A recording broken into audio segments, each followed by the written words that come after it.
Todos los presidentes de Estados Unidos prestan un juramento: preservar, proteger y defender a la nación a la que sirven. Su promesa exige la toma de decisiones valientes y difíciles. Cuando los líderes audaces lo arriesgan todo para hacer lo que consideran justo, sus decisiones pueden cambiar el curso de la historia. Estas son las decisiones que conmocionaron al mundo. Todos tomamos decisiones difíciles, pero cuando estás sentado en el despacho oval como presidente de los Estados Unidos, las decisiones que tomes afectarán a millones de personas. Vamos a examinar en profundidad algunas de las decisiones presidenciales cruciales que conmocionaron nuestro mundo y continúan haciéndolo. Imagine que estamos en 1980 y es usted Ronald Reagan. Acaba de ganar la confrontación con la Unión Soviética, prometedora para alcanzar la presidencia. Cree que su estrategia es la mejor para poner fin a la Guerra Fría, pero mucha gente piensa que puede hacer que estalle una guerra nuclear. ¿Se mantiene firme o hace caso a los que le dicen que dé marcha atrás? El comunismo, la mayor estafa del siglo, se perpetró contra el mundo para tapar y enmascarar ni más ni menos que esto: un programa ruso de agresión y expansión. Ahora debemos ponernos en marcha y mantenernos firmes y unidos. No hay sustituto para la victoria. Desde los albores de la era nuclear, los Estados Unidos y la Unión Soviética se han enfrascado en una peligrosa lucha de poder. La amenaza ha sido nada menos que la destrucción planetaria. Ahora los estadounidenses han elegido a un nuevo presidente, un presidente preparado para adoptar una estrategia radicalmente diferente y peligrosa. En diciembre de 1980, mientras Ronald Reagan se prepara para ocupar la jefatura del Estado, el antiguo actor convertido en frío guerrero está decidido a hacer valer sus arraigadas convicciones. Yo, Ronald Reagan, juro solemnemente que ejerceré fielmente el cargo de presidente de los Estados Unidos. Que ejerceré fielmente el cargo de presidente de los Estados Unidos. Reagan tenía muy claro lo que quería hacer respecto a la Unión Soviética desde hacía mucho tiempo.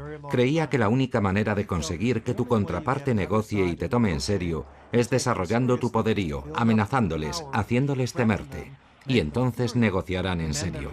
Consideraba que los presidentes americanos casi nunca habían hecho eso. Y ahora era su oportunidad para intentarlo. Ahora Reagan se encuentra ante la decisión más importante de su carrera política. Puede alejarse de su retórica de campaña antisoviética o intentar romper el estancamiento de la Guerra Fría a través de la confrontación. Una elección que podría conducir a una destrucción inimaginable. Ronald Reagan llegó a la jefatura del Estado con una agenda. No quería ser simplemente presidente. Quería ser presidente porque había cosas que quería hacer. Y su idea era básicamente la siguiente: si ellos quieren una carrera armamentística, la tendremos, y nosotros somos tan poderosos económicamente que no podrán seguirnos.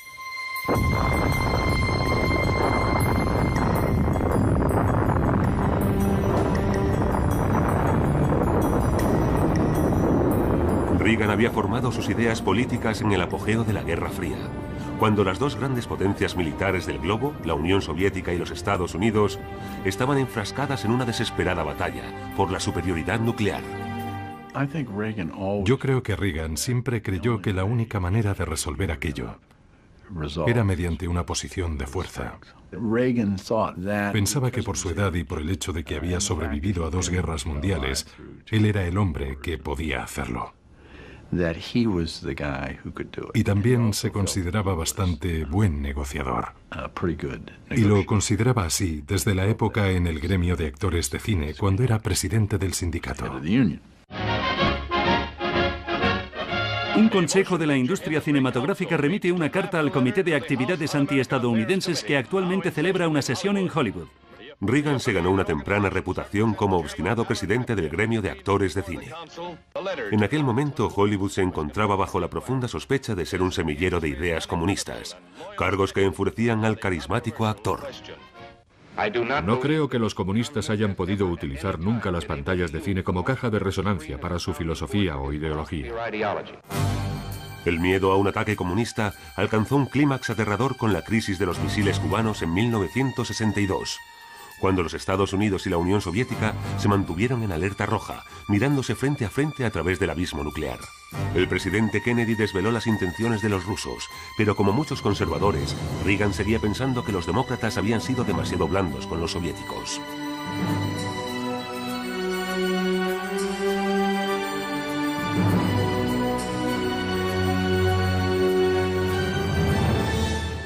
Casi toda mi vida he sido demócrata, pero ahora considero que lo más oportuno es tomar otra vía. En su debut político, apoyando al candidato presidencial Barry Goldwater, Reagan arengó a la audiencia republicana con un mensaje que permanecería inmutable a lo largo de toda su carrera. Cuando Nikita Khrushchev le dice a su pueblo que vamos a retirarnos bajo la presión de la Guerra Fría, él cree en ello porque en nuestro lado ha oído voces pidiendo la paz a cualquier precio, o mejor rojos que muertos, o prefiero vivir de rodillas a morir de pie. Esas voces no hablan en nombre de todos nosotros. Sabemos que la vida no es tan preciosa ni la paz tan dulce como para ser adquiridas al precio de las cadenas y la esclavitud. El mensaje de Reagan electrificó a los conservadores americanos. En 1976, tras cumplir 2 mandatos como gobernador de California, Reagan estuvo a punto de arrebatarle la nominación presidencial de su partido al presidente, Gerald Ford. La última noche de la convención, Ford invitó a Reagan al estrado. Hablando sin notas, el discurso sincero de Reagan no fue lo que los delegados esperaban. Vivimos en un mundo en el que las grandes potencias han instalado y apuntado unas contra otras terribles misiles de destrucción, armas nucleares que en cuestión de minutos pueden llegar al país adversario y destruir virtualmente el mundo civilizado en el que vivimos. Él creía realmente que podía desencadenarse un Armagedón, y ese era el tema principal. No hablaba de la reforma del bienestar ni de economía y tampoco mencionó el nombre de Ford. Hablaba del armamento nuclear. 5, 4, 3, 2, 1. Activar.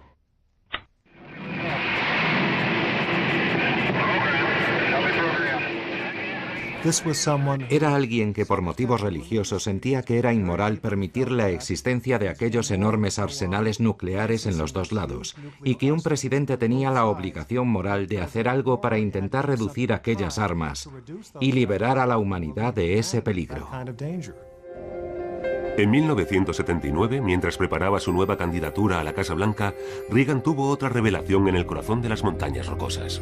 Visitó la base militar de alto secreto NORAD, Comando de Defensa de América del Norte. Él iba a viajar a NORAD. Yo saqué el palito corto y tuve la suerte de volar en aquel viaje. Y recuerdo que la semana que fuimos allí, nos pasamos el día recibiendo sesiones informativas. Y al final del día, mientras estábamos sentados en el despacho del general... Aquí Reagan conoció la terrible verdad. Reagan preguntó, ¿qué podríamos hacer para defendernos si los soviéticos lanzaran un ataque nuclear? Y le contestaron, nada. Ahora Reagan era plenamente consciente de que no teníamos defensa posible contra un misil nuclear dirigido hacia nosotros.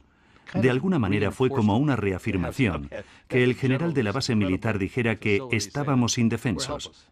Y el general concluyó, miren, solo podemos decirles con exactitud dónde y cuándo va a impactar y que tienen 5 o 10 minutos antes de morir. Y el hecho es que Reagan abandonó aquella reunión pensando que debería haber alguna alternativa, aparte de haber obtenido aquella fabulosa información. Básicamente quiso de inmediato un botón para el presidente que no solo sirviera para tomar represalias contra el pueblo soviético o contra quien quiera que lanzara los misiles, sino que además protegiera a los Estados Unidos. El viaje de Reagan a NORAD plantaría la semilla de una idea audaz y de una decisión que sería crucial para poner fin a la Guerra Fría. Pero primero tenía que ganar el despacho oval. En un momento en que la Unión Soviética puede disfrutar de superioridad nuclear, nunca debemos titubear en nuestro compromiso con nuestros aliados, ni aceptar ninguna negociación que no coincida con el interés nacional. ¡Un voto a Ron es un voto a la guerra! No todo el mundo estaba de acuerdo con la retórica de la confrontación de Reagan. ¿Cuál es el argumento más importante dentro del discurso que ha pronunciado que puede hacer cambiar de idea a gente como esos manifestantes? Si escucharan, descubrirían que el único objetivo de todo mi discurso es la paz. Pero lo cierto es que creo que a veces ellos obran con la boca abierta y la mente cerrada.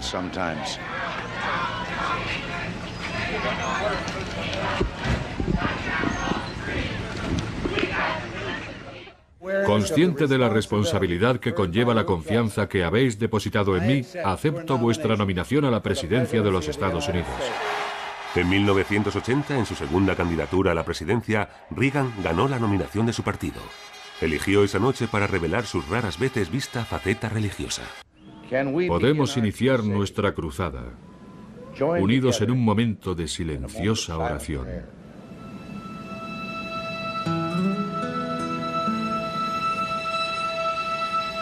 Dios bendiga a Estados Unidos. Durante la campaña, muchas personas de su círculo íntimo le instaron a que se contuviera en lo tocante a las oraciones y a sus discursos sobre el apocalipsis nuclear. Reagan escuchaba educadamente y asentía con la cabeza a las indicaciones de los estrategas y los consejeros, como probablemente habría hecho en su época de actor de cine, y luego hacía exactamente lo que quería hacer. El gobernador Ronald Reagan y la señora Nancy Reagan.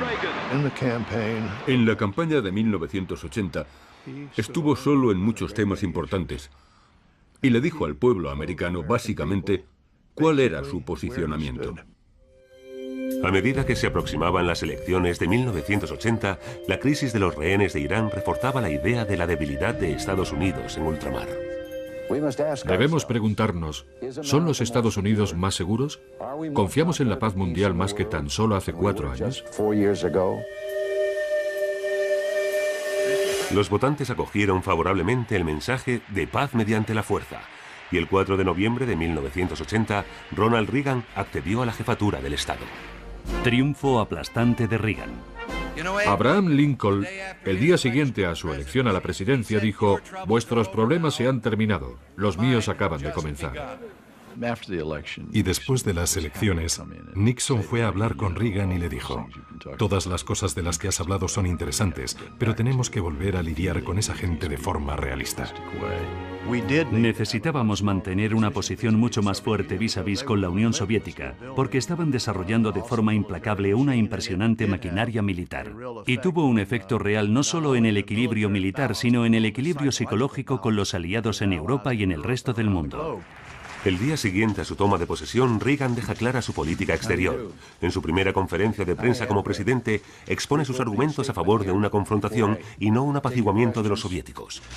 Sam, presidente, ¿cuáles cree que son las intenciones a largo plazo de la Unión Soviética? ¿Cree que el Kremlin está empeñado en la dominación del mundo y en continuar la Guerra Fría?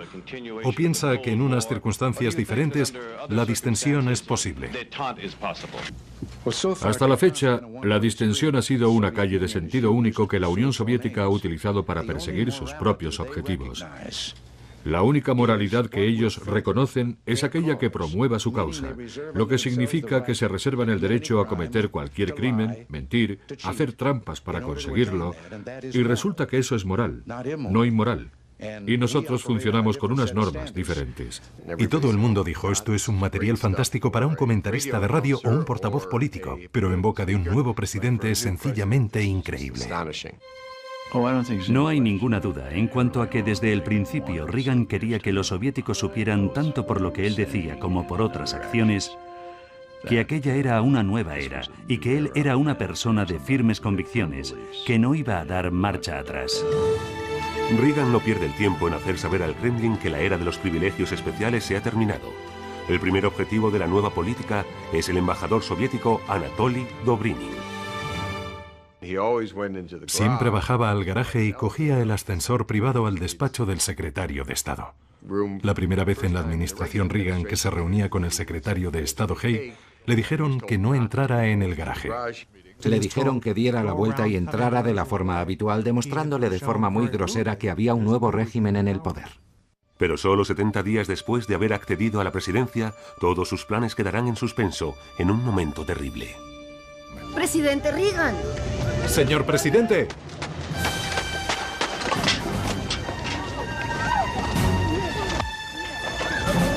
¡Atrás, atrás!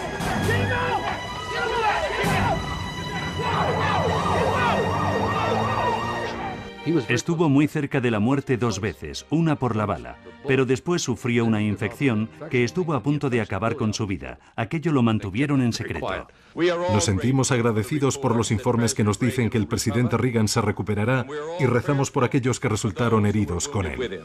La Casa Blanca dice, el presidente ha corrido grave peligro, pero está bien, nada ha cambiado. Aunque en privado han cambiado muchas cosas. Reagan sabe lo cerca que ha estado de la muerte y aquello le transforma en un sentido que tendrá enormes consecuencias.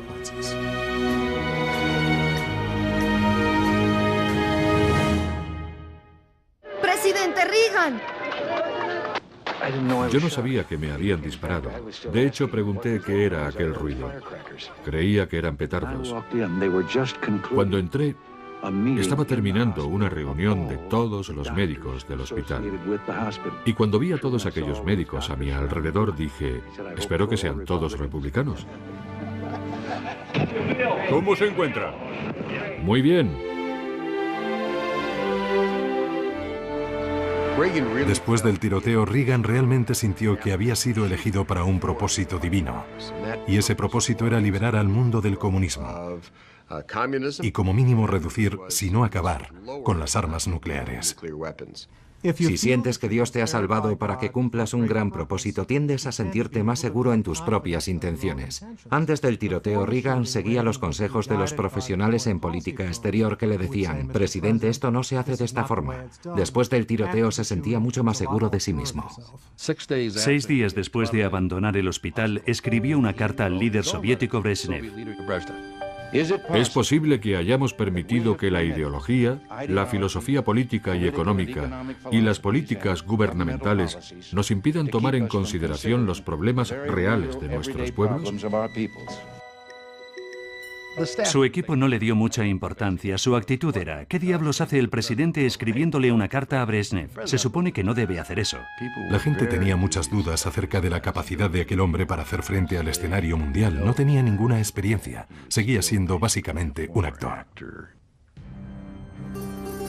En el verano de 1981, los rusos todavía estaban tratando de dilucidar con qué seriedad debían tomarse a Reagan. Entonces ocurrió algo que les dio una muy buena idea. Hartos de sus bajos salarios y largas jornadas, 15.000 controladores del tráfico aéreo estadounidense abandonan sus puestos de trabajo, paralizando el país. Nuestra gente se mantiene firme. Preferimos abordar este problema de inmediato. Gracias a todos los controladores que nos han respaldado. El gabinete lleva a cabo una reunión de emergencia por la mañana y hay mucho toma y daca en torno a la mesa. Y nadie se percata de que el presidente no está realmente escuchando, sino que está escribiendo en su famosa libreta amarilla.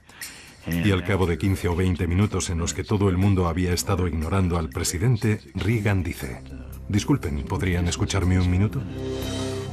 Esta mañana a las 7, el sindicato que representa a los controladores del tráfico aéreo estadounidense ha convocado una huelga. 15 minutos después estaba en la Casa Blanca leyendo su libreta amarilla, algo que se había convertido en una norma. Están quebrantando la ley. Y si no se reincorporan en las próximas 48 horas, habrán perdido sus puestos de trabajo y serán despedidos. Ahora sabemos que en Moscú la gente del Kremlin estaba observando lo que ocurría y diciendo, santo cielo, Reagan va totalmente en serio con lo que dice. Si ha hecho eso a los controladores aéreos, nos hará lo mismo a nosotros. Al comenzar su segundo año de mandato, Reagan pone sobre aviso a los soviéticos, incrementando su retórica. El objetivo que propongo es bastante simple. La marcha de la libertad y la democracia, que dejará al marxismo-leninismo en el basurero de la historia, como ya ha dejado a otras tiranías que ahogan la libertad y amordazan la libre expresión del pueblo. Era un periodo muy tenso. Todavía hay muchas cosas que los historiadores necesitan averiguar para saber hasta qué punto los soviéticos le creían. Yo creo que en cierto sentido casi tenían miedo de él. Reagan espera que su duro discurso fuerce a los soviéticos a negociar una reducción del armamento nuclear. Pero su arriesgada estrategia tiene otro efecto en la opinión pública. El 13 de junio de 1982, más de 2 millones de personas participan en una manifestación antinuclear en Central Park. Voy a ordenar que se efectúen arrestos por alteración del orden público. Si no se marchan, serán desalojados. Hay manifestantes de 34 estados. Reagan no ofrece ninguna respuesta. En vez de eso, continúa desafiando la legitimidad misma de la Unión Soviética. Seamos conscientes de que mientras ellos predican la supremacía del Estado, declaran su omnipotencia sobre el hombre individual y predicen su dominación final de todos los pueblos de la Tierra, son el foco del mal en el mundo moderno. En marzo de 1983, Reagan decide subir la apuesta con una nueva iniciativa que los soviéticos jamás habrían podido imaginar. Se llama IDE, Iniciativa de Defensa Estratégica, o como sus detractores la denominan, el programa La Guerra de las Galaxias. ¿Y si la gente libre pudiera vivir segura sabiendo que su seguridad no depende de la capacidad de Estados Unidos para repeler un ataque soviético, sino que podríamos interceptar y destruir misiles balísticos estratégicos antes de que llegaran a nuestro propio suelo o al de nuestros aliados? Reagan tenía una gran imaginación. Cuando le hablaron de la posibilidad de un escudo que podía proteger al pueblo estadounidense contra un ataque nuclear, no pensaba en cuánto tiempo podría tardar o en la posibilidad de que pudiera no llegar a construirse nunca. Yo creo que él lo veía en términos religiosos o espirituales. Era una solución perfecta. Y si no se llevaba a cabo, habría sido inmoral. Y habría sido inmoral porque habría dejado a gente inocente indefensa.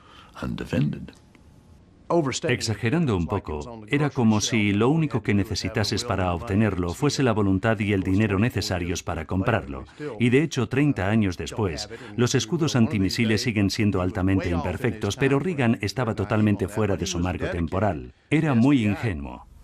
Muchos rusos dijeron, la única razón por la que Reagan podría desarrollar el escudo antimisiles es porque tiene la intención de llevar a cabo un ataque nuclear contra la Unión Soviética y no quiere sufrir represalias. Aquello no podía ser más peligroso. En adición al miedo soviético a un primer ataque, Reagan autoriza también el despliegue de misiles nucleares Pershing II estadounidenses en Alemania Occidental. Una dura retórica y una enorme publicidad, aparentemente dirigidas hacia una confrontación nuclear. Los estadounidenses y los europeos estaban muy preocupados al respecto. Y en cuanto a los soviéticos, si mi percepción es correcta, también estaban muy preocupados. El 1 de septiembre de 1983, un avión de pasajeros comercial coreano es derribado en espacio aéreo ruso. Aunque inicialmente los soviéticos niegan cualquier responsabilidad, la reacción de Reagan es inmediata. Este crimen contra la humanidad nunca debe ser olvidado. A pesar de su brutalidad, de la reacción universal en su contra y de las pruebas de su implicación, los soviéticos aún se niegan a decir la verdad. Se han negado persistentemente a admitir que su piloto disparó contra el avión coreano.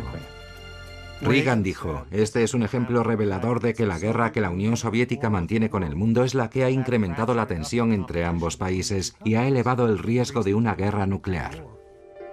Tras el derribo del avión coreano, el tráfico aéreo hacia la URSS es prácticamente inexistente.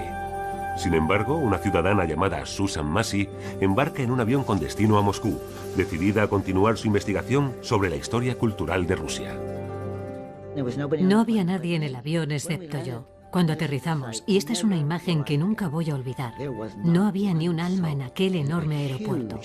Únicamente 2 o 3 soldados con los ojos tristes, sentados allí mirando al vacío, porque nadie estaba volando. Las relaciones eran absolutamente nulas. Con las líneas de comunicación oficialmente rotas entre las dos superpotencias, los soviéticos intentan reabrir los canales para enviar un mensaje a los Estados Unidos. Massey se convierte entonces en una insólita mensajera cuando es convocada a una reunión por un general de la KGB. Dio un puñetazo en la mesa. Me miró con sus ojos negros relampagueantes y dijo, no se imagina lo cerca que estamos de la guerra. Recuerdo que una vez le pregunté a Reagan, ¿qué habría hecho si los soviéticos hubiesen lanzado un ataque contra los Estados Unidos? ¿Habría respondido? Y él me dijo, sí, se habría desencadenado el Armagedón.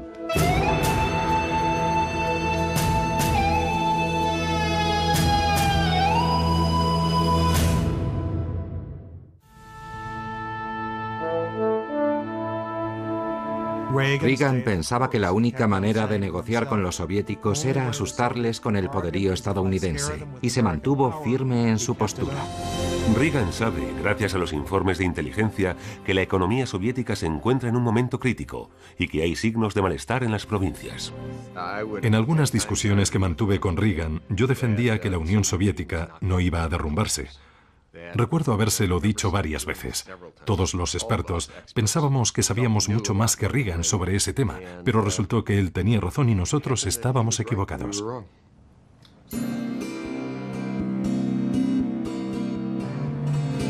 El encuentro de Susan Massey con la KGB llega a oídos de Reagan. Y en enero de 1984 accede a celebrar una reunión con ella.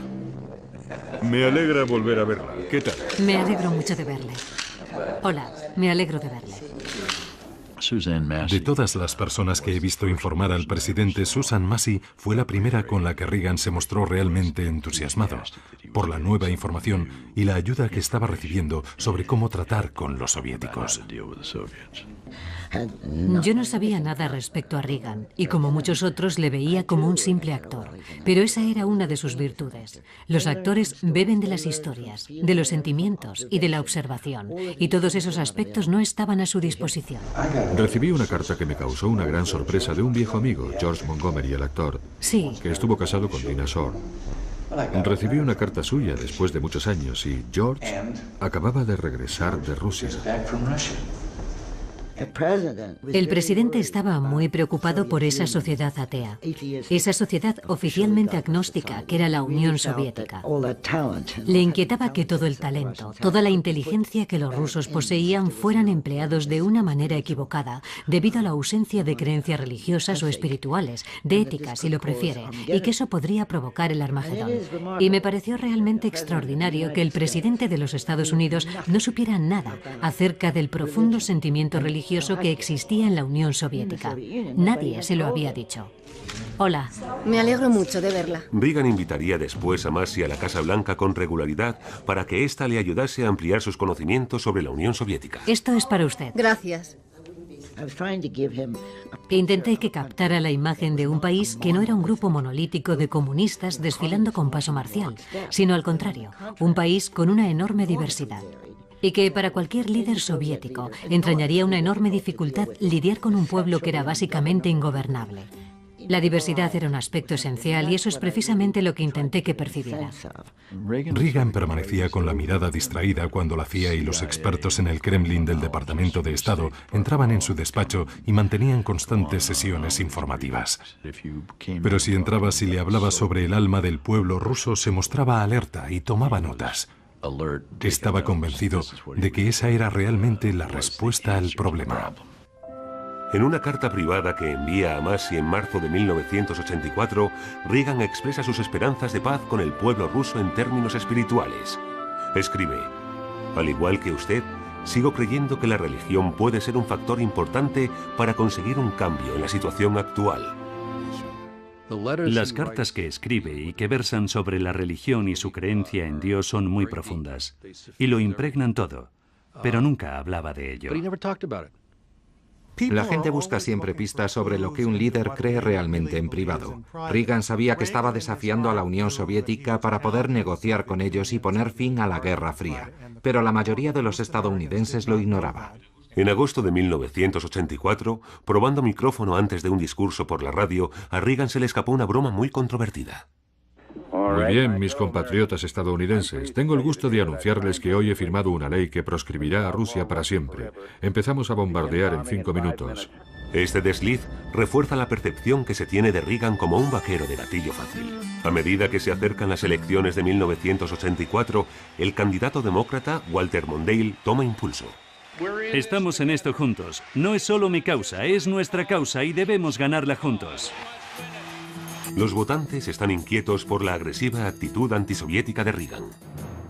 Pensó que si mantenía una reunión bien publicitada con el ministro de Asuntos Exteriores soviético Andrei Gromyko en la Casa Blanca, disiparía muchos de los temores de la opinión pública.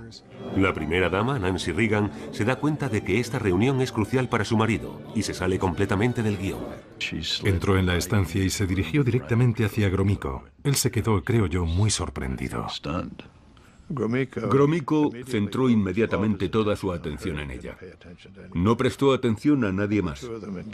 Y ambos entablaron una animada conversación. En un momento dado, Gromyko le dijo: cuando vaya a acostarse esta noche, susúrrele a su marido al oído: paz. Y ella respondió: sí, pero ahora voy a susurrárselo a usted: paz.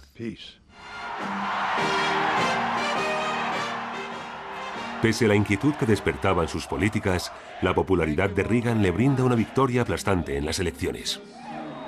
4 años más. 4 años más. La estrategia de Reagan había sido crear un sólido poderío estadounidense para luego negociar. Entonces hizo aquella broma de mal gusto. Yo quería negociar, pero los dirigentes soviéticos se me morían. ¿Está impaciente por tener un encuentro con el nuevo líder soviético? Muchísimo. Y lo estaba con los 3 anteriores también. Estaba dispuesto a mantener una reunión. Y como ellos mismos dijeron, siempre que haya sobre la mesa una agenda concreta, no solo una reunión para conocerse. Siempre había querido un líder soviético con el que poder tratar y ahora iba a tenerlo. En marzo de 1985, Mikhail Gorbachov llega al poder. Es un nuevo tipo de líder soviético, un defensor de las reformas. De inmediato se aviene a celebrar una cumbre con Reagan. Al presidente Reagan siempre le gustaba tomar la medida a su homólogo en términos personales, y la primera oportunidad que se le presentó fue en la cumbre de Ginebra. ¿Está dispuesto a reunirse cara a cara con el señor Gorbachov? Como ya he comentado, no puede ser más duro que Errol Flynn.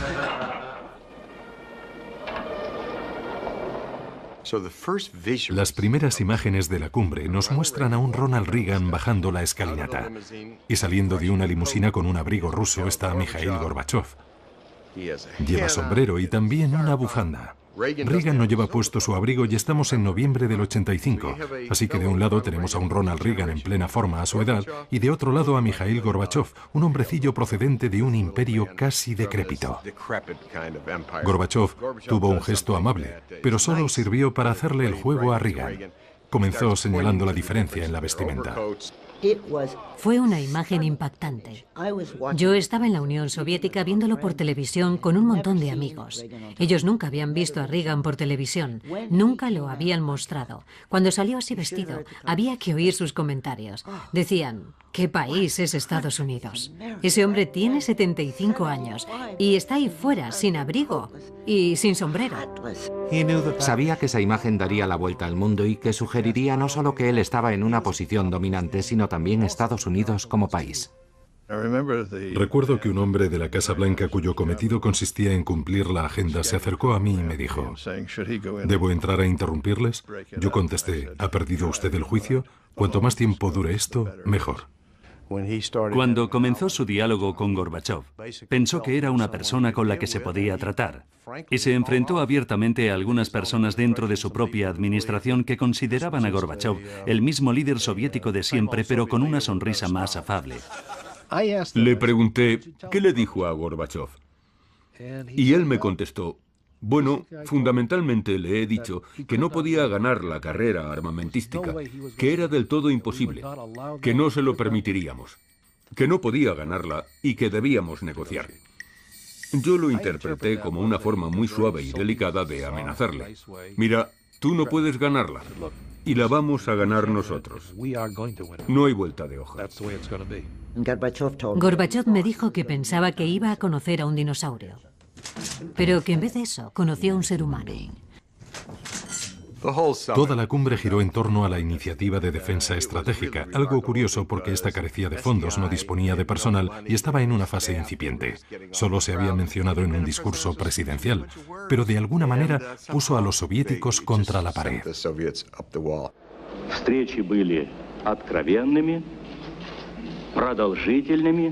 Si los Estados Unidos ponen voluntad y determinación para reconsiderar las desastrosas consecuencias que tendría el programa La Guerra de las Galaxias, se habrá abierto el camino a una solución constructiva del problema de la seguridad. El temor no residía en la iniciativa de defensa estratégica, un escudo que cambiaría el equilibrio nuclear mundial, sino en la enorme cantidad de recursos que se dedicarían a la tecnología y todas las repercusiones que esto tendría en el ámbito militar. Como ya sabéis, acabo de regresar de Ginebra. Ha sido un encuentro muy constructivo, tanto que de hecho estoy deseando dar la bienvenida al señor Gorbachov en su visita a los Estados Unidos el año que viene. El verano siguiente, Gorbachov le envió este mensaje. Deseo celebrar un breve encuentro privado con usted. Tengo algo que decirle. Décadas de convicción llevarán a Reagan a tomar una decisión crucial en la cumbre de Reykjavik, Islandia. Reagan le dijo, bueno, señor Gorbachev, ¿para qué quería verme usted que me ha hecho venir hasta Islandia? Y Gorbachev le dijo, creo que debemos ponernos de acuerdo para eliminar todas las cabezas nucleares y todos los sistemas de lanzamiento de misiles. Cambiemos el mundo. Y Reagan estaba muy emocionado, porque era uno de sus grandes sueños, una idea que le rondaba la cabeza desde que era presidente. Y comenzaron a trabajar en los detalles. Gorbachev hizo todo tipo de propuestas que eran básicamente pasos de gigante. Pasos de gigante en la misma dirección que las iniciativas que había sobre la mesa.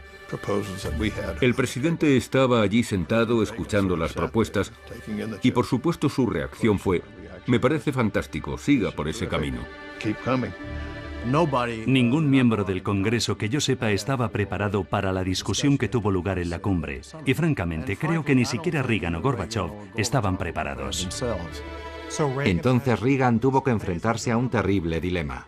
Un líder soviético le estaba brindando la posibilidad de erradicar el peligro nuclear en la Unión Soviética y en los Estados Unidos, algo que había deseado durante mucho tiempo.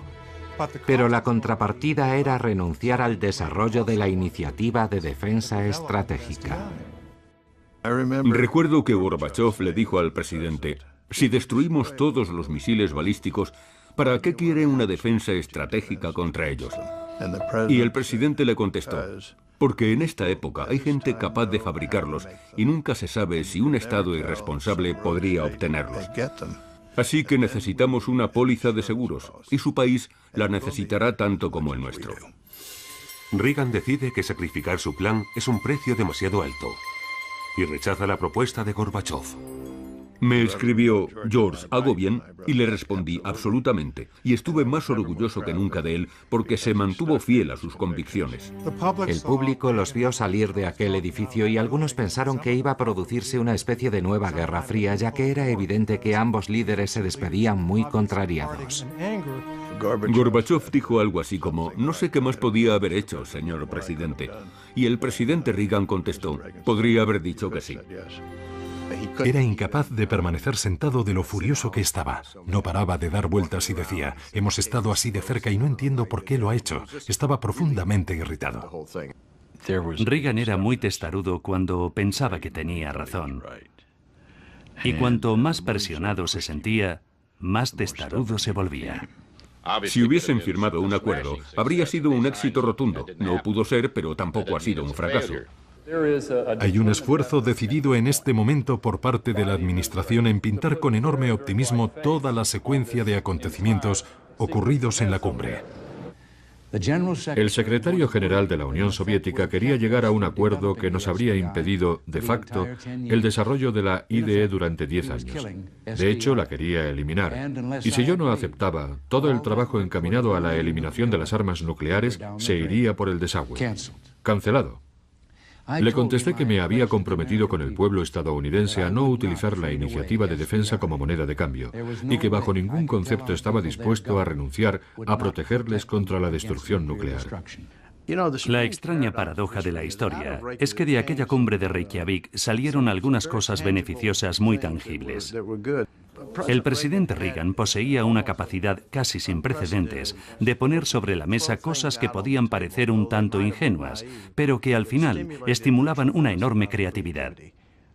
Reagan consideraba que la mejor forma de lidiar con Gorbachev era tratar de generar confianza, pero al mismo tiempo mantener la presión sobre él para que cediera.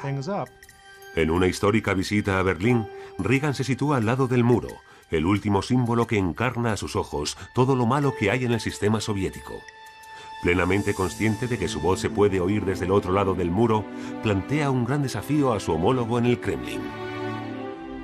Si busca la paz, si busca la prosperidad para la Unión Soviética y Europa Oriental, si busca la liberalización, señor Gorbachev, derribe este muro. Reagan estaba convencido de que una democracia libre prevalecería siempre sobre un gobierno tan impopular como el régimen comunista soviético, y demostró que estaba en lo cierto. El 8 de diciembre de 1987, Gorbachov llega a Washington para firmar el Tratado de Fuerzas Nucleares de Alcance Intermedio, pero no hay ninguna concesión relacionada con la iniciativa de defensa estratégica. Su estrategia de paz mediante una posición de fuerza ha dado sus frutos. Hemos escuchado la sabiduría de un viejo proverbio ruso, y estoy seguro de que está usted familiarizado con él. Señor Secretario General, aunque mi pronunciación puede causarle dificultades, el proverbio dice: Doveriai, no proveriai. Confía, pero verifica.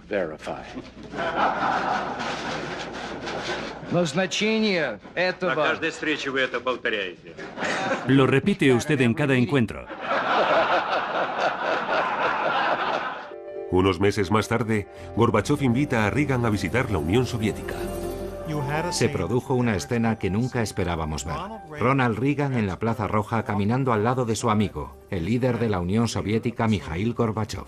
Y los periodistas que se acercaban estaban asombrados por lo que estaban viendo. Nunca lo hubieran imaginado. ¿Sigue usted creyendo que este es el imperio del mal, señor presidente?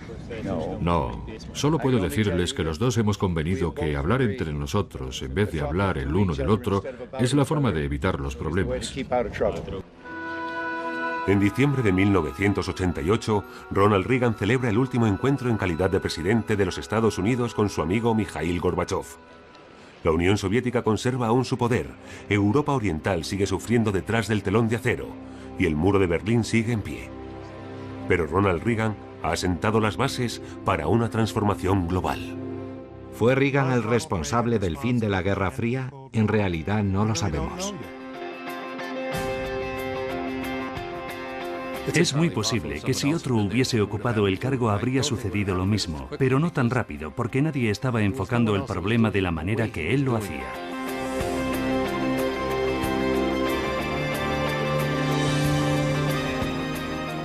Creo que Reagan ejerció un impacto enorme. No fue el único presidente que plantó cara a los soviéticos. Todos, desde Truman, merecen parte del crédito, pero él hizo algo único. Deslegitimó a la Unión Soviética. Ya no se trataba de dos superpotencias que se jugaban quién era la primera potencia del mundo. Ahora una de ellas defendía el bien, los derechos humanos y la decencia, mientras que la otra representaba la represión, la agresión y unos valores despreciables. Tenía un gran sentido de la moralidad y de la humanidad. Y creía profundamente que había algo más grande que nosotros que nos guiaba. Y estoy convencido de que eso influyó mucho en las posiciones que adoptó. Creo que Reagan fue capaz de poner fin a la Guerra Fría y cambiar nuestra relación con los soviéticos porque creía que nuestra política durante los últimos 40 o 50 años no había dado resultado. Y se apoyó en la fortaleza de sus propias creencias para decir: voy a hacerlo a mi manera. Y lo hizo. Y tenía razón. Cometió algunos errores, pero gracias a sus logros, la Guerra Fría concluyó más rápido y en términos más pacíficos de lo que nadie podía haber imaginado. Los Estados Unidos son una nación democrática. Aquí gobierna el pueblo. No construimos muros para encerrarlo. Este muro caerá. Las creencias se convierten en realidad. Pretendíamos cambiar una nación, pero hemos cambiado el mundo. Adiós. Que Dios les bendiga y que Dios bendiga a los Estados Unidos de América.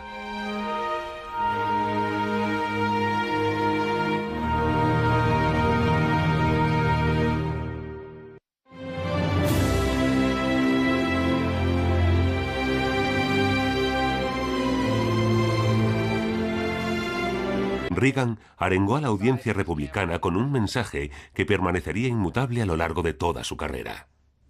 Cuando Nikita Khrushchev le dice a su pueblo que vamos a retirarnos bajo la presión de la Guerra Fría, él cree en ello porque en nuestro lado ha oído voces pidiendo la paz a cualquier precio, o mejor rojos que muertos, o prefiero vivir de rodillas a morir de pie.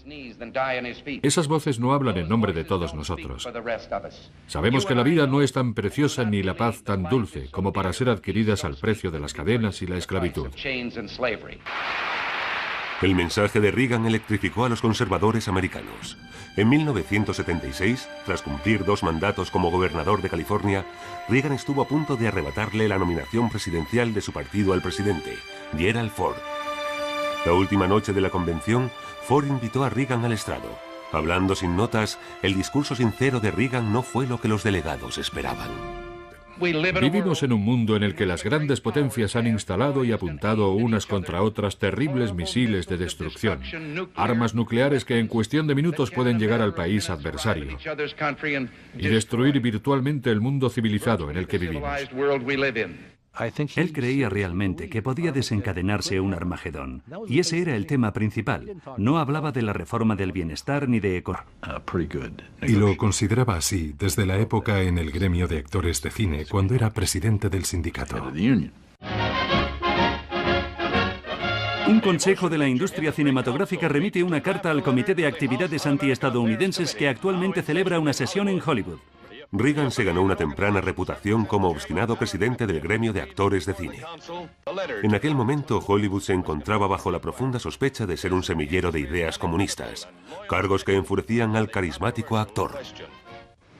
No creo que los comunistas hayan podido utilizar nunca las pantallas de cine como caja de resonancia para su filosofía o ideología. El miedo a un ataque comunista alcanzó un clímax aterrador con la crisis de los misiles cubanos en 1962. Cuando los Estados Unidos y la Unión Soviética se mantuvieron en alerta roja, mirándose frente a frente a través del abismo nuclear. El presidente Kennedy desveló las intenciones de los rusos, pero como muchos conservadores, Reagan seguía pensando que los demócratas habían sido demasiado blandos con los soviéticos.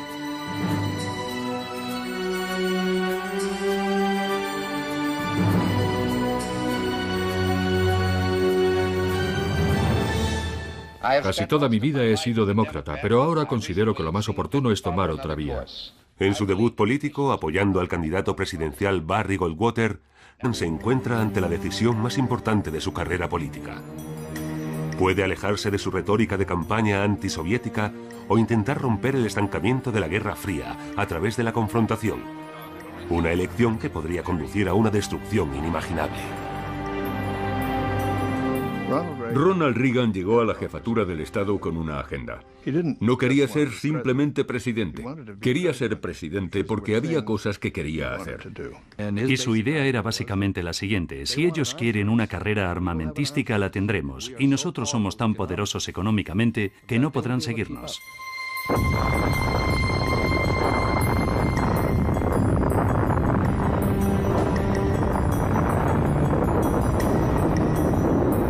Reagan había formado sus ideas políticas en el apogeo de la Guerra Fría, cuando las dos grandes potencias militares del globo, la Unión Soviética y los Estados Unidos, estaban enfrascadas en una desesperada batalla por la superioridad nuclear. Yo creo que Reagan siempre creyó que la única manera de resolver aquello era mediante una posición de fuerza. Pensaba que por su edad y por el hecho de que había sobrevivido a 2 guerras mundiales, él era el hombre que podía hacerlo. Y también se consideraba bastante buen negociador.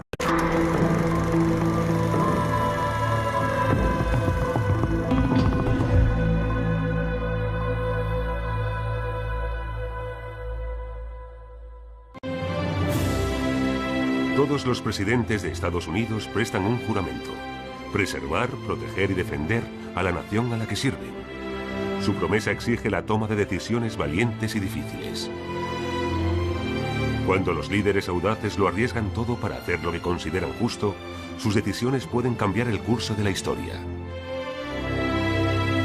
Estas son las decisiones que conmocionaron al mundo.